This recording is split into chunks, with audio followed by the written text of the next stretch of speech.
Oke, kalau materi yang kemarin kita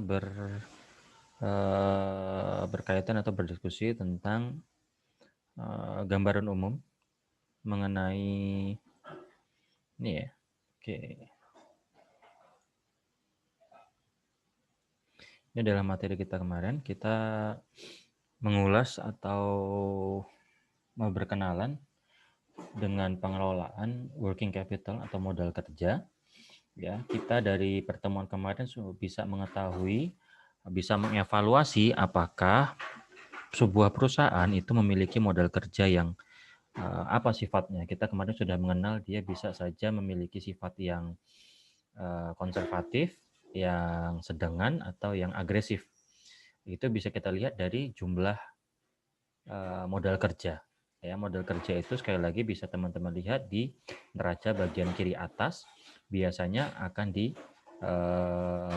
digambarkan komponennya dengan 4 komponen ini, yaitu kas, sekuritas atau surat berharga jangka pendek, lalu piutang dan persediaan. Ya, teman-teman bisa lihat bahwa jumlah keempat komponen itu, atau bisa kita lihat di aktiva lancar, itu bisa dijadikan acuan sebagai acuan modal kerja, dan jumlahnya itu bisa kita tentukan apakah sebuah perusahaan memiliki sifat agresif, sedengan, atau konservatif gitu ya. Kalau ini sambil mereview materi kemarin, kalau misalnya modal kerja yang dimiliki sangat tinggi, itu akan memiliki trade-off, resikonya rendah, tetapi juga profitabilitasnya rendah. Resiko apa? Resiko likuiditas ya, tidak terbayarnya utang lancar. Resiko rendah, tapi profitabilitasnya juga rendah. Itu berarti perusahaan memiliki policy yang A ya, atau kebijakan yang konservatif. Sedangkan kebalikannya, jika sebuah perusahaan memiliki policy C, modal kerja relatif kecil gitu, maka resikonya akan tinggi, yaitu resiko likuiditas ya. Resiko likuiditas atau tidak tertagihnya, tidak terbayarnya utang jangka pendek atau utang lancar, tetapi profitabilitasnya bisa tinggi. Kemarin kita sudah mensimulasikan itu dengan Excel, bisa dilihat video sebelumnya. Nah, pada pertemuan ini kita akan membahas komponennya, ya, komponennya. Ini yang akan kita bahas, ya. Oke, yang akan kita bahas adalah sekarang komponennya, ya. Tapi tidak bisa semua kita bahas, kita hanya bisa membahas nomor 1, 2, 3. Ini sepertinya tidak terkejar ya, tidak terkejar. Itu pun yang kita lakukan simulasi secara matematis, ya, kita latihan hitung-hitungannya, ini nomor 3 nanti. Nomor 1 dan 2 akan kita lihat overview secara konseptualnya saja, ya, secara konsepnya seperti apa. Tidak sampai ke hitung-hitungan gitu ya. Jadi hari ini adalah yang ini. Ya, bagaimana kita membahas lebih detail, masuk ke lebih detail ke komponen-komponen modal kerja, ya. Yang pertama adalah kas, lalu sekuritas jangka pendek, lalu yang ketiga adalah piutang. Oke, kita masuk ke kas dulu, ya, ke kas. Ya, mengelola kas, ya, mengelola kas. Materi ini teman-teman bisa lihat juga di mana namanya, bisa diunduh di web kita ya, bisa diunduh di web kita. Oke, sebentar saya ganti dulu.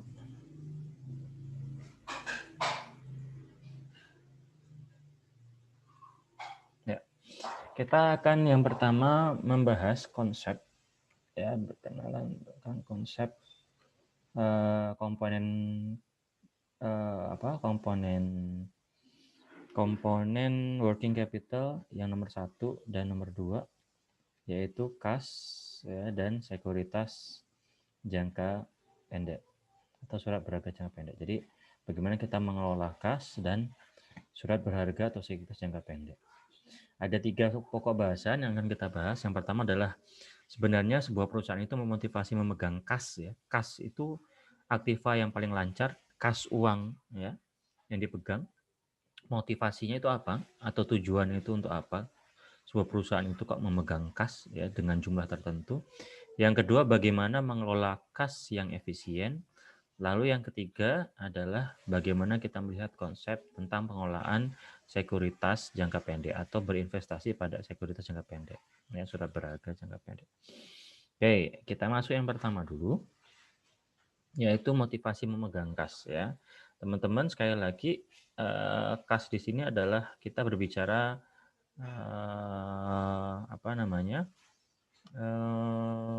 Dalam konsep komponen working capital, ya. Kita lihat sesuai seperti juga yang di buku-buku manajemen keuangan yang kita pegang ya sebagai pegangan, bahwa motivasi memegang kas itu secara garis besar dibagi menjadi tiga, ya, menjadi tiga. Yang pertama adalah motif transaksi atau transaction motive. Ya, kalau motif transaksi ya seperti namanya saja, bertransaksi itu berarti berjual beli, yaitu memenuhi pembayaran-pembayaran yang timbul dari kegiatan bisnis sehari-hari perusahaan. Misalnya pembelian itu apa? Kemarin kita sering contohkan ya, minggu lalu, misalnya sebuah toko roti atau bakery gitu ya, atau restoran Padang.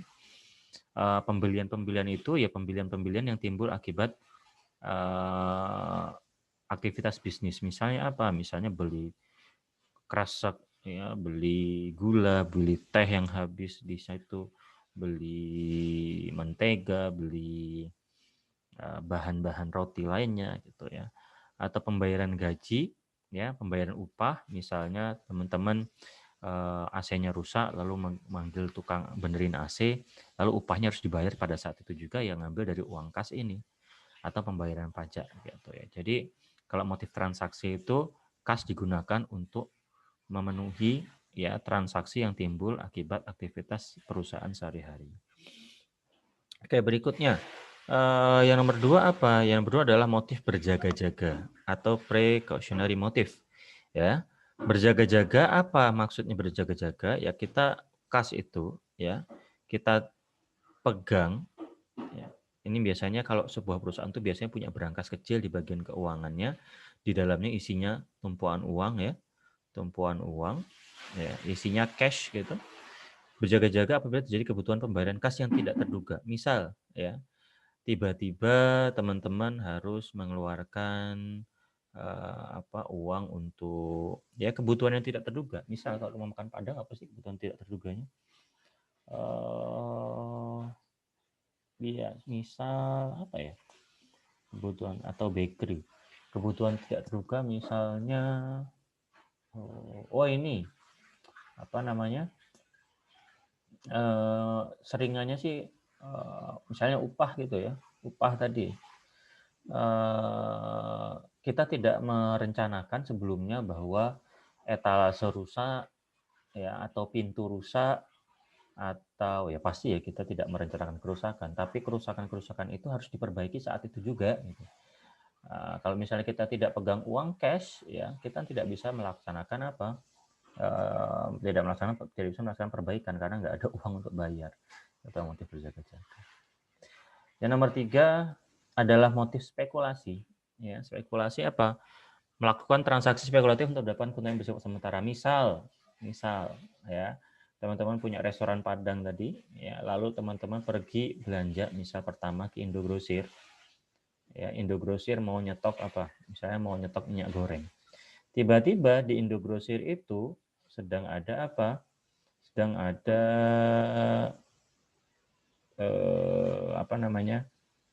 diskon, ya, diskon tepung yang teman-teman sebelumnya tidak tahu. Nah, teman-teman kan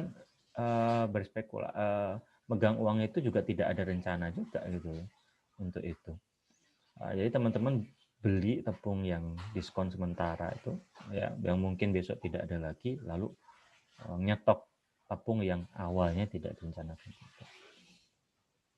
Atau misalnya teman-teman sering itu kalau misalnya kita kaitkan dengan surat berharga ya, ada tiba-tiba orang atau pihak lain yang menjual surat berharga jangka pendek ya, teman-teman ternyata punya uang ya, megang kas, lalu kita beli ya, Itu juga termasuk motif spekulasi. Jadi untuk motif memegang kas itu ada 3 ini ya. Yang pertama adalah motif transaksi, yang kedua adalah motif berjaga-jaga, yang ketiga motif spekulasi. Oke. Oops.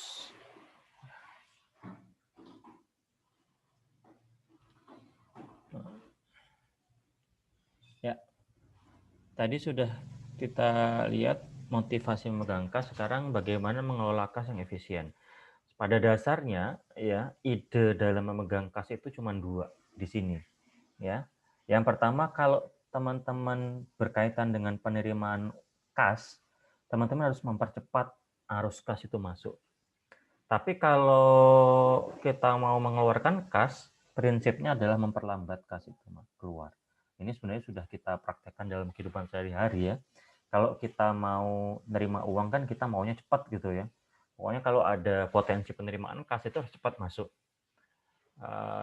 Lalu konsep yang kedua adalah kalau misalnya ada pengeluaran kas, pembayaran kas gitu ya, itu teman-teman kalau bisa sebisa mungkin menunda. Itu ya. Jadi sebenarnya konsepnya seperti untuk yang kas yang efisien cuma 2 itu. Jadi fungsi pengelolaan kas atau manajemen kas adalah melakukan pengaturan kas melalui proses perencanaan dan penganggaran kas. Nah, ide dasarnya ini tadi. Ide dasar dalam merencanakan dan menganggarkan itu mempercepat arus kas yang masuk atau penerimaan kas dan memperlambat pengeluaran kas yang keluar. Ya. Nah, sekarang yang terakhir konsep tentang berinvestasi pada sekuritas atau surat berharga, ya. Surat berharga jangka pendek, ya. Jangka pendek itu berarti surat berharganya memiliki jatuh tempo kurang dari 1 tahun. Oke, next ya.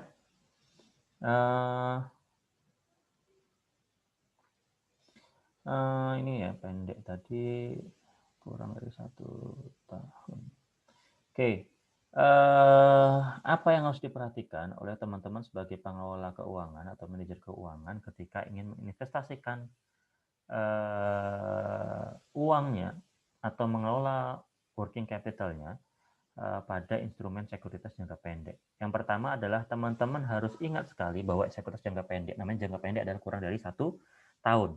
Jadi teman-teman harus bisa memastikan bahwa sekuritas itu benar-benar bisa menghasilkan dalam jangka waktu 1 tahun dan memiliki resiko yang rendah, resiko gagal bayar, resiko tidak menghasilkan, resiko apapun. Ya. Jadi kita berbicara mengenai apa? Mengenai safety of principle atau keamanan. Bahwa sekuritas tempat kita berinvestasi yang jangka pendek tadi memiliki kemungkinan dapat diterima kembalinya jumlah uang semula yang diinvestasi pada sekuritas. Jadi yang paling penting itu prinsipalnya dulu atau apa? Pokoknya dulu. Jangan sampai pokoknya itu aja kita nggak dapat. Ya. Kita tidak bisa mengharapkan banyak gain ya dari sekuritas jangka pendek. Kenapa? Biasanya sekuritas jangka pendek itu apalagi kalau berupa obligasi gitu ya, atau misalnya deposito gitu ya, itu maka persentase gain-nya akan sangat kecil. Biasanya ya namanya sesuatu yang fix gitu ya, deposito gitu atau obligasi itu pasti kemarin kita sudah bahas keuntungan juga kecil. Jadi pastikan sekali bahwa uang yang kita investasikan di sekuritas jangka pendek ya itu bisa aman pokoknya itu bukan pokoknya intinya ya, pokoknya itu pokok uangnya. Jadi bisa diterima kembali sejumlah uang yang semula kita bayarkan untuk investasi. Itu prinsip keamanan atau safety of principle. Yang kedua adalah, nah ini kita bisa memindah tangankan investasi ini atau mudah dijual, gampangnya gitu ya, mudah dijual. Apa yang maksud dengan mudah jual? Ya bahasa kerennya adalah marketability-nya, ya, market ability-nya atau kemampuan untuk dipasarkan atau liquidity-nya, ya. Liquidity-nya itu kegampangan cairnya, kegampangan untuk ininya, ya.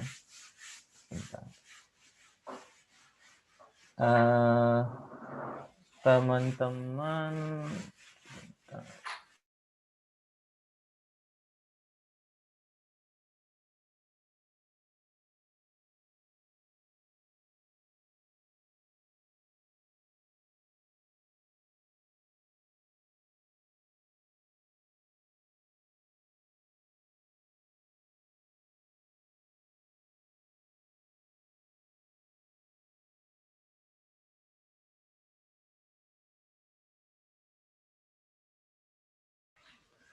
Teman-teman bisa membayangkan apabila teman-teman memegang surat berharga itu ya, kalau tidak bisa dipasarkan, ya, kita tidak bisa fleksibel dalam mengelola surat berharga tersebut. Jadi teman-teman juga jangan terlena untuk mendapatkan surat berharga jangka pendek yang menjanjikan keuntungan besar dalam jangka waktu yang pendek gitu ya.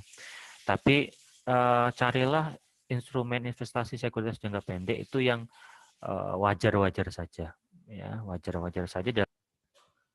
Oke, maaf ya ini terputus tadi. Oke, sampai mana tadi? Oke, share screen saya sudah bisa dilihat lagi ini? Sudah bisa ya? Bisa, Pak. Oke, tadi sempat terputus, sorry.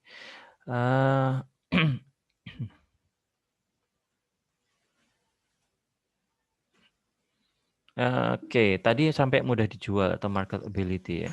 Kemampuan untuk menjual sekuritas dalam jumlah tertentu, dalam periode tertentu, ya, periode tertentu yang pasti jangka pendek ya, ke pasar sekunder tanpa ada penurunan harga yang berarti. Kenapa ada penurunan harga? Biasanya kalau harga second, barang second ya itu mesti nilainya menurun gitu ya, nilai menurun. Apalagi kalau kita misalnya menjual sekuritas jangka pendek, biasanya ada kecurigaan dari pihak tertentu, bukan kecurigaan ya, kewaspadaan. Kenapa nih jual-jual sekuritas jangka pendek ini? Jangan-jangan udah tahu bahwa nggak balik pokok. Gitu ya. Berikutnya adalah memastikan pendapatan yield atau gain yang saya katakan tadi ya. Kemampuan sekuritas tersebut untuk menghasilkan bunga, dividen, dan atau kenaikan harga. Sebenarnya kalau saya pribadi tidak terlalu menaruh harapan untuk mendapatkan yield yang tinggi, apalagi dalam jangka waktu yang pendek. Jadi sebenarnya pendapatan itu adalah pendapatan yang wajar yang saya katakan tadi ya. Kalau teman-teman sebagai pengelola keuangan perusahaan ya berinvestasi di sekuritas jangka pendek, ya pendapatannya cari yang wajar-wajar saja. Jangan terlena dengan investasi bodong gitu ya.